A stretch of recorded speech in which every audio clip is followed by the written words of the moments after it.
Welcome back to this series. इस series में हम एनसीईआरटी क्लास 6 की कवर कर रहे थे, हिस्ट्री की एनसीईआरटी, जिसमें हमारा पहला लेक्चर हो चुका था।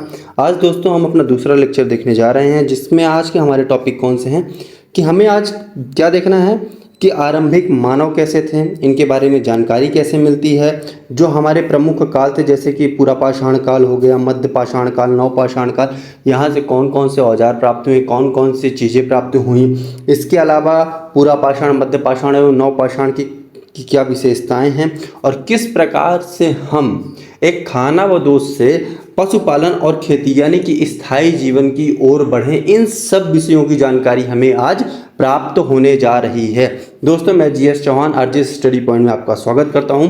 दोस्तों अब हम चलते हैं अपने टॉपिक की ओर। जैसा कि आज के टॉपिक का हमारा हेडिंग क्या है कि आरंभिक मानव की खोज। क्या है? आरंभिक मानव की खोज में। तो सबसे पहला प्रश्न क्या उठता है हमारे मन में? सबसे पहला प्रश्न ये उठना चाहिए कि आखिर आरंभिक मानव है कौन? आरंभिक मानव है कौन? और ये जो मानव है, ये मानव इधर उधर क्यों भटकते थे? कि एक्चुअली में होता क्या था दोस्तों कि जो आरंभिक मानव थे वो क्या थे? आखेटक एवं खाद्य संग्राहक। क्या थे? आखेटक और खाद्य संग्राहक। अब प्रश्न उठता है कि आखेटक का मतलब क्या होता है और खाद्य संग्राहक का मतलब क्या होता है? आखेटक का मतलब होता है आखेट करने वाला। क्या करने वाला? आखेट करने वाला। क्या होता है दोस्तों? आखेट करने वाला। ठीक है ना, आखेट करने वाला। अब आखेट का दूसरा अर्थ होता है शिकार, यानी कि शिकार करने वाला। और खाद्य संग्राहक का मतलब होता है खाना को संग्रहित करने वाला। ठीक है ना। तो आरंभिक मानव क्या थे? आखेटक थे और खाद्य संग्राहक थे। अब प्रश्न उठता है कि यह आखेटक और खाद्य संग्राहक क्यों थे? तो इसका सबसे बड़ा रीजन यही था कि उन्हें अपने भोजन का क्या करना पड़ता था? इंतजाम करना पड़ता था। उन्हें क्या करना पड़ता था? अपने भोजन का इंतजाम करना पड़ता था। और अपने भोजन के इंतजाम के विधि के कारण, जिस विधि से वो अपने भोजन का इंतजाम करते थे, उसके कारण ही इन्हें आखेटक और खाद्य संग्राहक कहा जाता था। ठीक है। और मुख्य रूप से क्या होता था, किस प्रकार की ये विधियां प्रयोग करते थे? तो हमने बताया था इन्हें प्रमुख रूप से शिकार करना पड़ता था। इसके अलावा जैसे कि फल फूल हो गए हैं, पौधे हो गए, अंडे, ये सब क्या करते थे? एकत्रित करते थे। क्या करते थे? एकत्रित करते थे। शिकार करना यानी आखेटक और अन्य चीजों को एकत्रित करना मतलब कि संग्राहक। इसीलिए इन्हें क्या कहा गया? आरंभिक मानव को इसीलिए कहा जाता है आखेटक और खाद्य संग्राहक। ठीक है ना।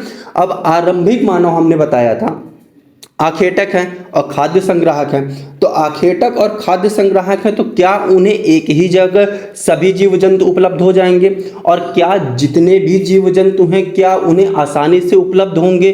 कुछ जीव जंतु तो इनसे ताकतवर होंगे। ठीक है ना। कुछ जीव जंतु क्या होंगे? इनसे ताकतवर होंगे। और कुछ जीव जंतु क्या होंगे? तेज भागते होंगे। ठीक है ना। तो अगर जीव जंतु क्या होंगे? ताकतवर होंगे और तेज भागते होंगे, तो जाहिर सी बात है कि इन आरंभिक मानवों को एक जगह कुछ भी उपलब्ध नहीं होता होगा। जब एक जगह कुछ भी उपलब्ध नहीं होता होगा तो उन्हें एक स्थान से दूसरे स्थान की ओर क्या करना पड़ता होगा? पलायन करना पड़ता होगा। क्या करना पड़ता होगा? पलायन करना पड़ता होगा। और उसी पलायन को हम लोग क्या कहते हैं? घुमंतु। क्या कहते हैं? घुमंतु।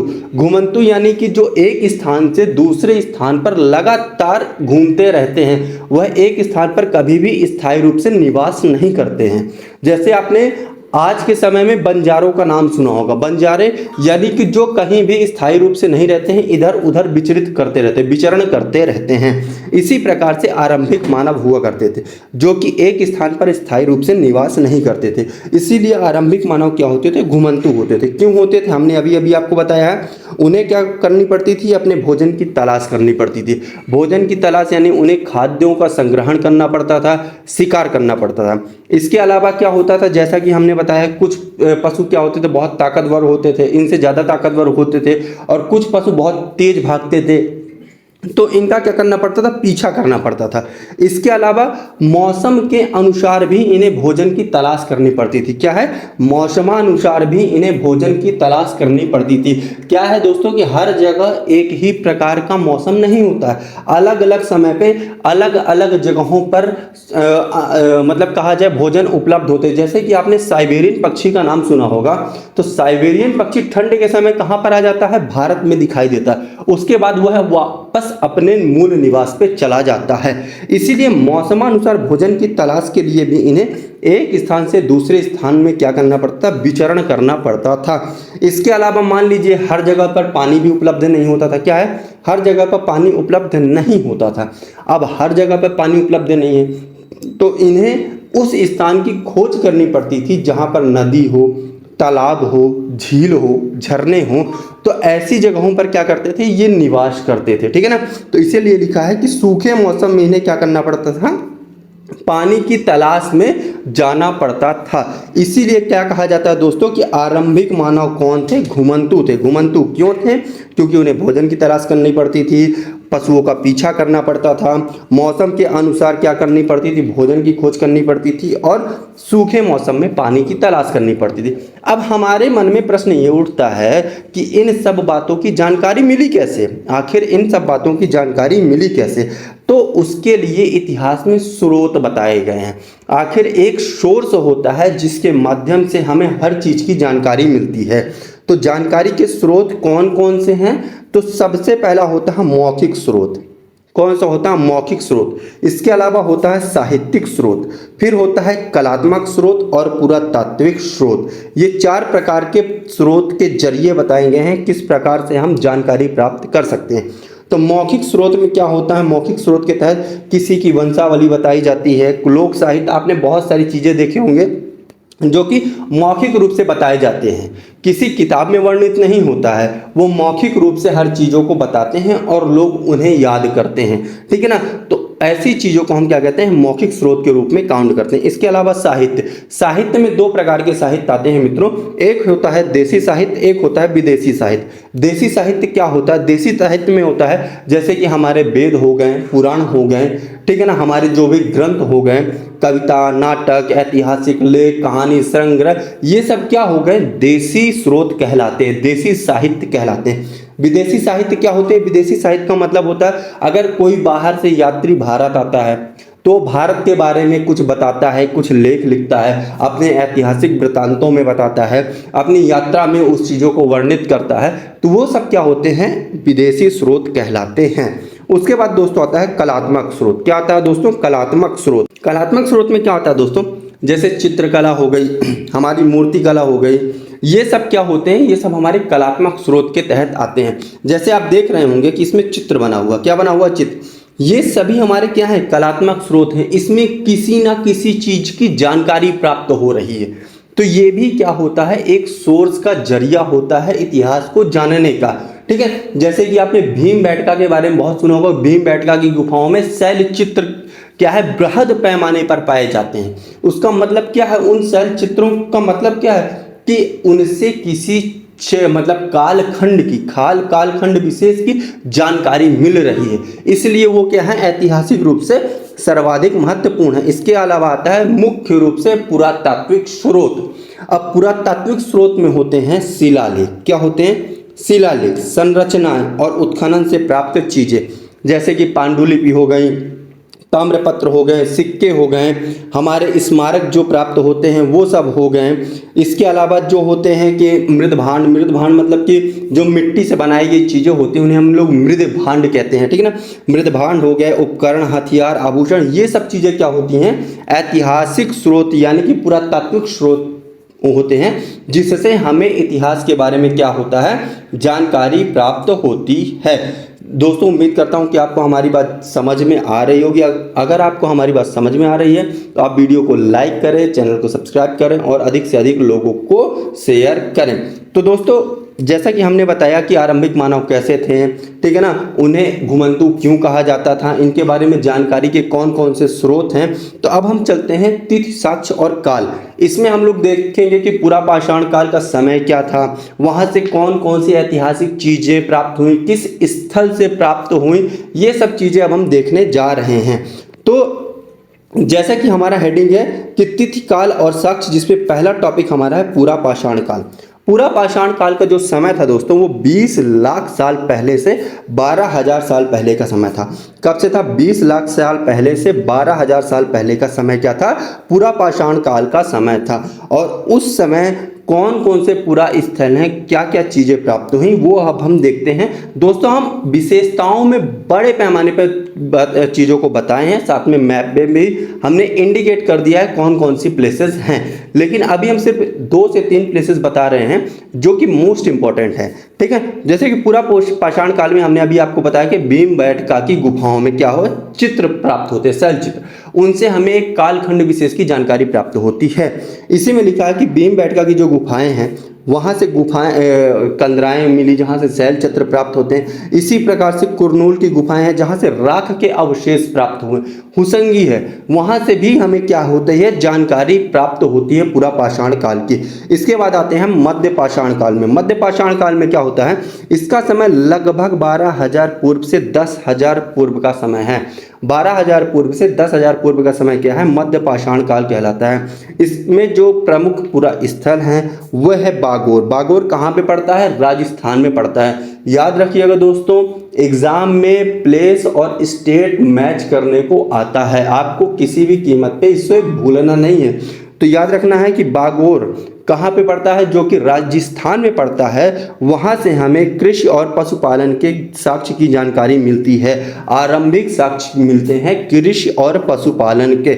इसके अलावा आदमगढ़, आदमगढ़ कहाँ पे पड़ता है, मध्य प्रदेश में पड़ता है। उस आदमगढ़ से हमें औजार की प्राप्ति हुई है। किसकी प्राप्ति हुई है, औजारों की। किस कालखंड के, मध्य पाषाण कालखंड के औजारों की क्या हुई है, प्राप्ति हुई है। उनमें से मुख्य रूप से कौन से औजार हैं, कुठार, खुरचनी, सल्क, इस प्रकार के औजारों की प्राप्ति हुई है, जिससे हमें मध्य पाषाण काल के लोगों की जानकारी मिलती है। उसके बाद नव पाषाण काल आता है, जिसका समय लगभग 10,000 पूर्व का समय था। क्या था, लगभग 10,000 पूर्व का समय कौन सा था, नव पाषाण काल का समय था। यहाँ से जो पुरा स्थल मुख्य रूप से प्राप्त हुए या कि जिसके बारे में हमें जानकारी लेनी है, वो है हमारा बुर्जहोम, कोल्डिहवा, मेहरगढ़ और चिरान। क्या है, बुर्जहोम, कोल्डिहवा, मेहरगढ़ और चिरान। दोस्तों अब हम देखने चल रहे हैं पूरा पाषाण से कौन कौन से मतलब कि स्थान, मुख्य रूप से स्थान है जिसके बारे में हमें जानना है, वहाँ से कौन सी चीज़ें प्राप्त हुई, ये भी हम अब देखने जा रहे हैं। याद रखिएगा दोस्तों, ये मोस्ट इंपॉर्टेंट टॉपिक है, आपको इसे किसी भी कीमत में स्किप नहीं करना है, क्योंकि एग्जाम में मैच करने को आता ही आता है कि कौन सा स्थान किस राज्य में है, या कि किस स्थान से किस साक्ष्य की प्राप्ति हुई है, या कि कौन सा स्थान किस कालखंड विशेष से संबंधित है। तो पूरा पाषाण काल प्रमुख स्थल कौन सा है, हमने बताया है सोहन घाटी। सोहन घाटी कहाँ पे पड़ता है, तो पाकिस्तान के पंजाब प्रांत में। कहाँ पे, पाकिस्तान का जो पंजाब प्रांत है वहाँ पर सोहन घाटी पड़ता है। आपको याद रखना है दोस्तों, मैं बार बार इंडिकेट कर रहा हूँ, आपको प्लेसेस याद रखने हैं, भूलना नहीं है। तो सोहन घाटी पूरा पाषाण काल से संबंधित है, जो कि पाकिस्तान के पंजाब प्रांत से संबंधित है। यहाँ से जो है निम्न पुरा पाषाण कालीन औजार प्राप्त हुए हैं। कौन से निम्न पुरा पाषाण कालीन औजार प्राप्त हुए हैं, यहाँ से चॉपर और चॉपिंग संस्कृति के भी साक्ष्य मिलते हैं। एग्जाम में पूछ सकता है कि चॉपर और चॉपिंग संस्कृति के साक्ष्य कहाँ से मिलते हैं, आपको कई सारे ऑप्शन दे देगा, जिसमें से एक सोहन घाटी होगा। तो आपको टिक क्या करना है, सोहन घाटी से चॉपर और चॉपिंग संस्कृत के क्या मिलते हैं, साक्ष्य मिलते हैं। उसके बाद दोस्तों आता है हथनौरा। हथनौरा कहाँ पे है, हथनौरा मध्य प्रदेश में पड़ता है। मध्य प्रदेश के किस जिले में पड़ता है, तो ये सीहोर डिस्ट्रिक्ट है, जो कि भोपाल से कुछ ही दूर पे है। वहाँ पर हथनौरा नामक स्थान है जहाँ से हमें पूरा पाषाण काल की जानकारी मिलती है। वहाँ से हमें कौन से साक्ष्य मिलते हैं, तो वहाँ से हमें हस्त कुठार की जानकारी मिलती है। हस्त कुठार नामक औजार की जानकारी मिलती है वहाँ से। इसके अलावा वहाँ से खड़े होकर मानव के चलने के साक्ष्य भी कहाँ से प्राप्त हुए हैं, हथनौरा से प्राप्त हुए हैं। इसके अलावा मानव के खोपड़ी के साक्ष्य भी कहाँ से मिले हैं, हथनौरा से मिलते हैं। इसके बाद हमारा अगला जो प्रमुख स्थान है पूरा पाषाण कालीन, वो है हुसंगी। कौन सा है, हुसंगी। यहाँ जो है ये स्थान कहाँ पर स्थित है, अगर आपसे ये पूछता है तो आपको याद रखना है यह स्थान कहाँ पर स्थित है, तो यादगीर जिला है। कहाँ का, कर्नाटक का। कर्नाटक में एक जिला पड़ता है यादगीर, उस जिले में कौन सा स्थान है, हुसंगी नामक स्थान है। यहाँ से भी क्या है, पूरा पाषाण कालीन औजार के साक्ष्य प्राप्त होते हैं। इसके बाद दोस्तों जो एक प्रमुख स्थान है पूरा पाषाण कालीन से संबंधित, वो है पहलगाम। कौन सा है? पहलगांव। ये कहाँ पड़ता है? ये पड़ता है जम्मू कश्मीर में। कहाँ पे पड़ता है? ये पड़ता है जम्मू कश्मीर। अब प्रश्न उठता है जम्मू कश्मीर के किस जिले में है? तो ये जम्मू कश्मीर के अनंतनाग जिले में स्थित है। कहाँ पे? जम्मू कश्मीर के अनंतनाग जिले में पहलगांव नामक स्थान पड़ता है, जहाँ से हमें पुरा पाषाणकालीन उपकरण या कि पुरा पाषाणकालीन साक्ष्य मिलते हैं। तो कहा जाए तो ये जो पहलगांव है ये जम्मू कश्मीर का प्रथम स्थल है। क्या है? पुरा पाषाणकालीन जहाँ के साक्ष्य मिले हैं। तो पहलगांव जम्मू कश्मीर का प्रथम स्थल है जहाँ से पुरा पाषाणकालीन के क्या मिलते हैं? साक्ष्य मिलते हैं। इसके अलावा जालौन, जालौन का नाम आपने हमेशा न्यूज में सुना है। तो जालौन क्या है? कहाँ पे पड़ता है? तो जालौन यूपी में पड़ता है। यहाँ पर क्या है? पाषाणकालीन अनेक औजार मिलते हैं। तो हमने देखा है पूरा पाषाणकालीन से संबंधित प्रमुख प्लेसेस, यहाँ से कौन कौन से साक्ष्य मिलते हैं। इसके अलावा आपको जो कुछ भी जानकारी मिलती है वो आप अपने नोट्स में ऐड ऑन करते जाइएगा। ये प्लेसेस बहुत इंपॉर्टेंट है। मैं आपसे बार बार बोल रहा हूँ और बार बार इस बात को इंडिकेट कर रहा हूँ कि आपको प्लेसेस भूलना नहीं है। अब हम चलते हैं अपने अगले टॉपिक पे, मध्य पाषाण काल स्थल। अभी हमने पूरा पाषाणकालीन स्थल देखा, अब हम देखते हैं मध्य पाषाणकालीन स्थल। तो मध्य पाषाणकालीन स्थल में सबसे पहले आता है सुहाग घाटी। कौन सा आता है? सुहाग घाटी। ये कहाँ पे पड़ता है? तो ये पड़ता है उत्तर प्रदेश में। सुहाग घाटी कहाँ पर पड़ती है? तो ये पड़ती है उत्तर प्रदेश में। अब अगला प्रश्न उठता है कि उत्तर प्रदेश के किस जिले में यह सुहाग घाटी स्थित है? तो ये जिला आता है मिर्जापुर। कौन सा? मिर्जापुर के, मतलब उत्तर प्रदेश के मिर्जापुर जिले में सुहाग घाटी स्थित है, जहाँ से हमें मध्य पाषाणकालीन साक्ष्य क्या है? प्राप्त होते हैं। और इसी सुहाग घाटी को इसी सुहाग घाटी को महागरा भी कहा जाता है। क्या कहा जाता है? महागरा भी कहा जाता है। आपको याद रखना, आपसे एग्जाम में पूछ सकता है कि निम्नलिखित में से किस स्थल को महागरा नाम से भी जाना जाता है? तो उत्तर प्रदेश के मिर्जापुर जिले में स्थित सुहाग घाटी को महागरा नाम से भी जाना जाता है। यहाँ से किसके साक्ष्य मिले हैं? तो यहाँ से गुफा चित्र के साक्ष्य मिलते हैं। किसके साक्ष्य मिलते हैं यहाँ से? सुहाग घाटी से।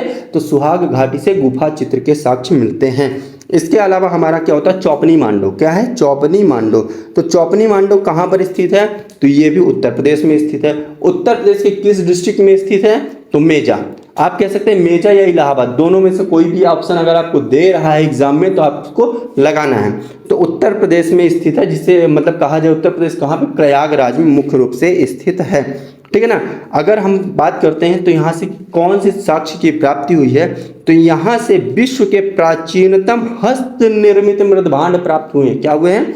यहाँ से विश्व के प्राचीनतम हस्त निर्मित मृदभांड प्राप्त हुए हैं। कहाँ से? चौपनी मांडो से। चौपनी मांडो कहाँ पर स्थित है? प्रयागराज। प्रयागराज कहाँ पर है? उत्तर प्रदेश में। उत्तर प्रदेश के प्रयागराज के चौपनी मांडो में कहाँ कौन क्या चीज़ के साक्ष्य प्राप्त हुए हैं? तो विश्व के प्राचीनतम हस्त निर्मित मृदभांड के साक्ष्य मिलते हैं। यहाँ पर कहाँ पर? चौपनी मांडो में ही लघु पाषाण निर्मित उपकरण भी मिले हैं। कौन से? नव पाषाणकालीन उपकरण भी मिले हैं। इसके बाद अगला हमारा जो है मध्य पाषाणकाल स्थल कौन सा है? अगला जो हमारा स्थल है मध्य पाषाणकाल का वो है दमदम। कौन सा है? दमदम। ये कहाँ पर स्थित है दमदम? तो ये भी उत्तर प्रदेश में ही स्थित है। उत्तर प्रदेश के किस जिले में स्थित है? प्रतापगढ़ नामक डिस्ट्रिक्ट में स्थित है। याद रखना है मित्रों कि प्रतापगढ़ डिस्ट्रिक्ट एक राजस्थान में भी है। आपको याद रखना है कि प्रतापगढ़ डिस्ट्रिक्ट एक राजस्थान में है, लेकिन दमदम जो है वो उत्तर प्रदेश के प्रतापगढ़ स्थित जिले में स्थित है। ठीक है ना। अगर आपसे एग्जाम में क्या देता है, मान लीजिए ऑप्शन दे रहा है, ऐसे देता है कि मतलब कि राजस्थान के प्रतापगढ़ जिले में दमदम नामक स्थान स्थित है, पहला ऑप्शन। दूसरा ऑप्शन दे रहा है कि इसे जो है यहाँ से सूक्ष्म मतलब कि कहा जाए कि दमदम नामक स्थान से सूक्ष्म पाषाण औजार के साक्ष्य प्राप्त हुए हैं। उपरोक्त में से सत्य कथन का चुनाव करें तो आपको पहला ऑप्शन गलत करना होगा। क्यों? केवल दूसरा सही है कि दमदम से सूक्ष्म पाषाण औजार के साक्ष्य तो मिले हैं, लेकिन वह दमदम कहाँ पर है? उत्तर प्रदेश के प्रतापगढ़ में है, ना कि राजस्थान के प्रतापगढ़ में। ठीक है। तो यहाँ से साक्ष्य क्या मिले हैं? यहाँ से मिलते हैं साक्ष्य के लोग स्थायी रूप से निर्मित आवासों में निवास करने लगे। इसका प्रमाण क्या है कि यहाँ से स्तंभों का प्राप्ति हुई, स्तंभों की क्या हुई है, प्राप्ति हुई। यह स्तंभ क्या है, जब आप पिलर बनाते हैं, घर बनाते हैं तो पिलर बनाते हैं, तो अगर मान लीजिए कहीं पर खंडहर है, वहां पे पिलर खड़ा हुआ है, तो आप यही ना कहेंगे देखिए कि हाँ यहाँ पर घर बना हुआ था।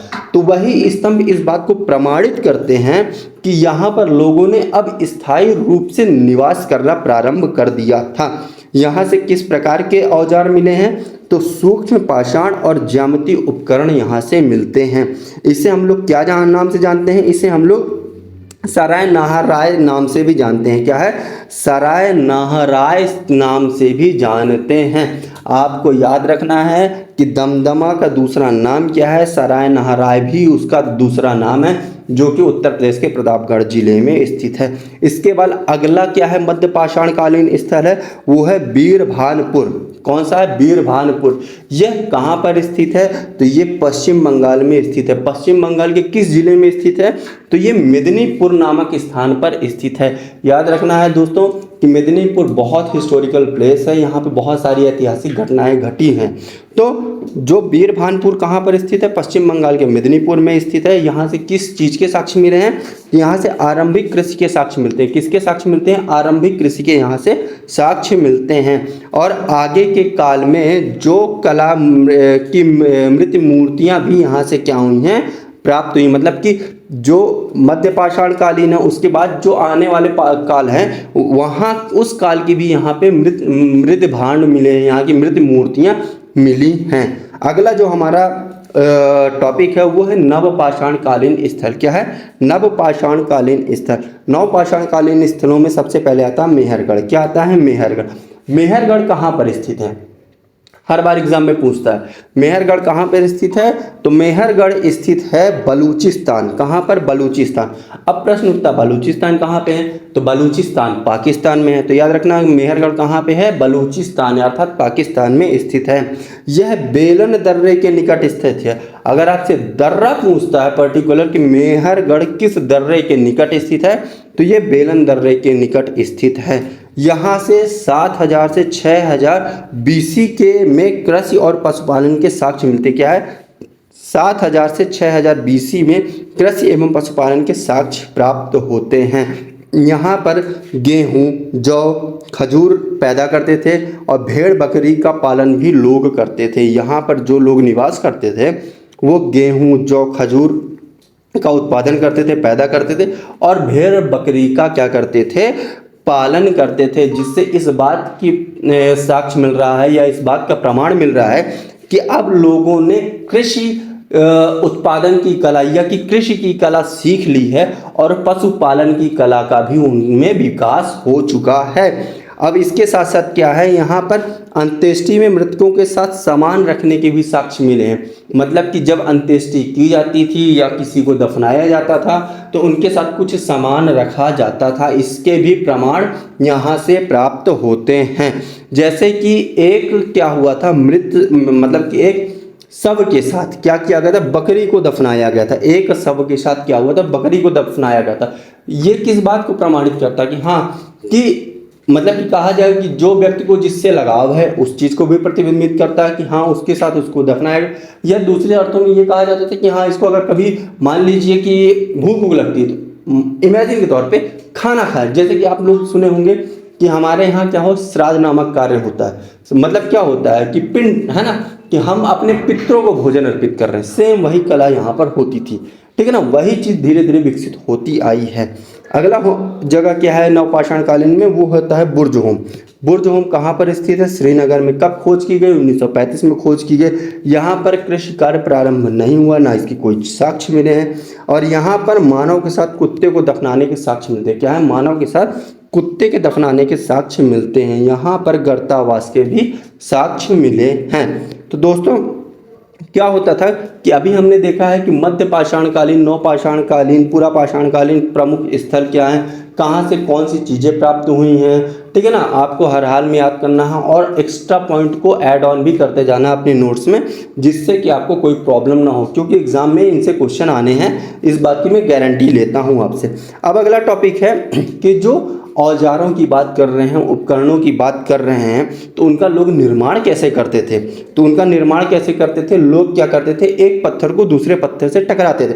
मतलब कि मान लीजिए ये एक पत्थर है, ठीक है ना, मान लीजिए क्या है, ये एक पत्थर है और ये एक पत्थर, इनको आपस में क्या करते थे, टकराते थे। और जब आप एक पत्थर को दूसरे पत्थर पे चोट पहुंचाएंगे तो पत्थर धीरे धीरे क्या होगा, जिस आकृति में आप निर्मित करना चाहेंगे वो आकृति वो धीरे धीरे क्या होगा, लेता चला जाएगा। और दूसरे में क्या होता था कि एक पत्थर को एक सतह पर रखकर चोट मारा जाता था। मतलब कि मान लीजिए किसी पर पत्थर को टिका दिया गया है और इस पर लगातार चोट की जा रही, तो लगातार चोट करने से क्या होगा, पत्थर एक पर्टिकुलर आकृति ले लेगा। वही है कि जो पाषाण औजार है उनका निर्माण होता है दो प्रकार से, एक पत्थर को पत्थर से टकराकर, एक दबाव सल्क तकनीक के माध्यम से क्या किया जाता था, पाषाण कालीन औजार का निर्माण किया जाता था। जो पत्थर से पत्थर को टकराने की बात है तो उसमें क्या है कि इसमें जिस पत्थर से कोई औजार बनाना होता था, ठीक है ना, उसे एक हाथ में लिया जाता था और दूसरे हाथ से एक पत्थर का हथौड़ी जैसे इस्तेमाल होता, मतलब एक हाथ में रख के दूसरे हाथ से पत्थर का एक हथौड़ी की तरह इस्तेमाल कर, मतलब हथौड़ी काम क्या होता है, ठोकना। तो एक पत्थर को हाथ में लिया, दूसरे पत्थर से हम चोट पहुंचा रहे हैं। तो इस तरह के आघात करने वाले पत्थर से दूसरे पत्थर पर क्या होता था, सल्ग निकल जाते थे। मतलब कि धीरे धीरे उसकी क्या हो, एक चिपली निकलना स्टार्ट हो जाती थी और पर्टिकुलर पत्थर क्या है, एक आकृति ले लेता था। तो जिस आकृति का वो पत्थर बनाना चाहते थे, औजार बनाना चाहते थे, वह चोट पहुंचाकर उस तरह का औजार निर्मित कर लेते थे। और दबाव सल्क तकनीक में क्या होता था, इसमें क्रोड को एक स्थिर सतह पर टिकाया जाता था। मतलब एक सतह पर हम लोग क्रोड को टिका दिया और इस क्रोड पर हड्डी या पत्थर रखकर उस पर हथौड़ी नुमा पत्थर से सल्क निकाले जाते थे, ठीक है ना। इस प्रकार से क्या होता था, पाषाणकालीन औजार का क्या होता था, निर्माण किया जाता था। दोस्तों अभी तक हमने देखा है कि मानव किस प्रकार से घुमंतु प्राणी है, वह शिकार के लिए एक स्थान से घूम रहा है दूसरे स्थान की ओर, और औजारों का किस प्रकार से निर्माण कर रहा है, और जो प्रमुख स्थल हैं वो कौन कौन से स्थल हैं, वहां से कौन कौन से साक्ष्य प्राप्त हुए। लेकिन क्या मानव हमेशा घुमंतु बना रहा? क्या उसने कभी कृषि की कला का विकास नहीं हुआ उसके अंदर? क्या उसने कभी पशुपालन का विकास नहीं किया? तो अब हम उस टॉपिक की ओर बढ़ रहे हैं कि किस प्रकार से उसने कृषि और पशुपालन की कला को सीखा। तो होता क्या है दोस्तों, लगभग 12,000 वर्ष पूर्व क्या होता है, लगभग 12,000 वर्ष पूर्व दुनिया में जलवायु परिवर्तन होता है। क्या होता है, जलवायु परिवर्तन। जलवायु परिवर्तन से क्या होता है दोस्तों, धीरे धीरे गर्मी बढ़ने लगती है।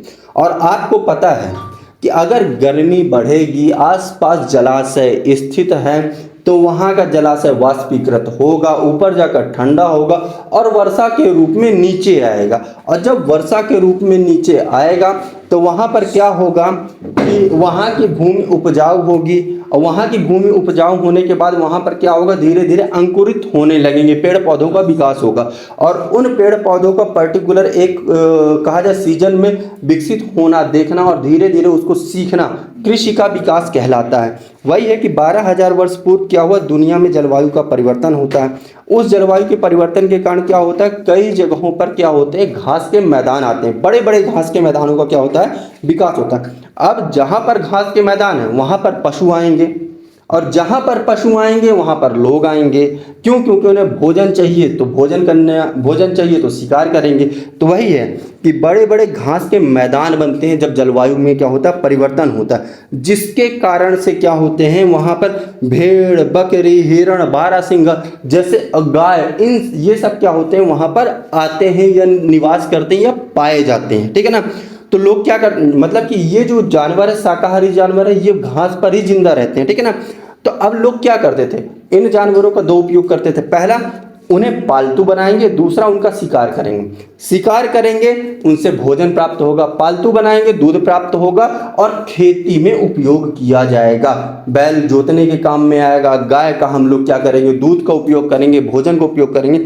इसीलिए क्या होता है, जलवायु परिवर्तन हुई, घास के मैदान है, शाकाहारी जीव जंतु वहाँ पे आते हैं, तो लोग क्या करते हैं, उन जीव जंतुओं का शिकार करते हैं और पालतू बनाते हैं। यानी कि देख रहे हैं दोस्तों किस प्रकार से जलवायु परिवर्तन ने लोगों में कृषि और पशुपालन की कला का विकास करने में मदद कर रही है, ठीक है ना। तो होता क्या है कि कि धीरे धीरे क्या कर रहे हैं ये लोग, क्या कर रहे हैं कि पशुपालन मतलब कि शिकार किए जीव जंतु का और पशु पालतू बनाना स्टार्ट किए। इसी तरह क्या होता है कि बहुत सारे उपज जैसे गेहूं हो गया, जौ हो गया, धान हो गया, कई क्षेत्रों में ऑटोमेटिक मतलब कि अपने आप क्या होने लगे, उगने लगे, ठीक है ना, प्राकृतिक रूप से उगने लगे। और जब प्राकृतिक रूप से उगने लगे तो लोगों ने क्या किया, उन्हें इकट्ठा करना प्रारंभ किया। क्या किया, इकट्ठा करना प्रारंभ किया। और इकट्ठा करने के साथ अनाज उगाने की कला भी धीरे धीरे उन्होंने सीखी।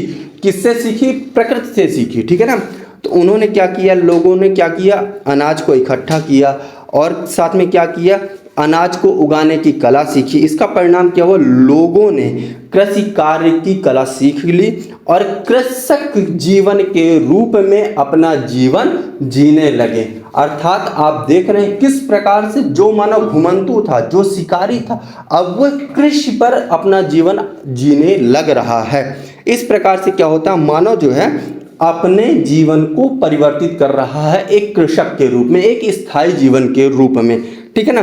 तो लोगों ने क्या किया, जब चारा आया तो लोगों ने पशुओं को पालतू बनाया। धीरे धीरे ये लोग क्या हो गए, पशुपालक हो गए। और यही जो है धीरे धीरे जब पशुपालक हो गए और अपनी क्या कर दी, बस ने स्थायी जीवन जीने की कला प्रारंभ कर दी।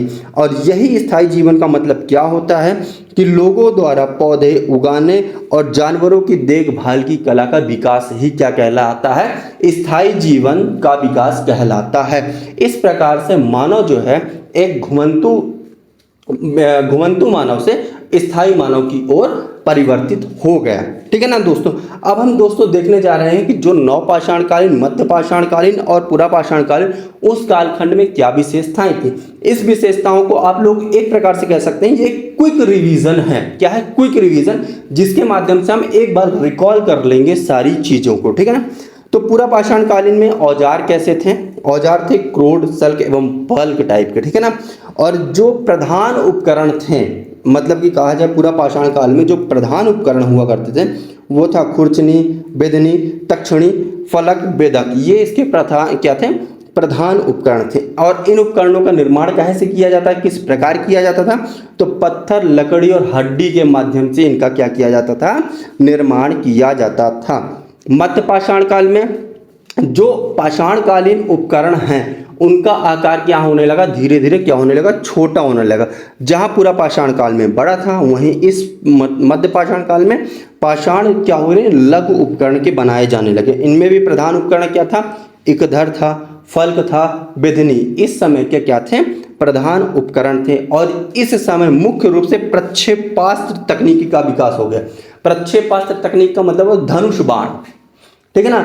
मतलब कि मध्य पाषाण काल खंड में प्रक्षेपास्त्र तकनीकी का क्या हो गया, विकास हो गया। अर्थात तीर कमान का प्रचलन इस समय बढ़ गया था। और नवपाषाण काल की बात करते हैं तो इस समय पत्थर जो हो गए थे वो पालिशदार पत्थर के औजार क्या हो गए थे, निर्मित होने लगे थे।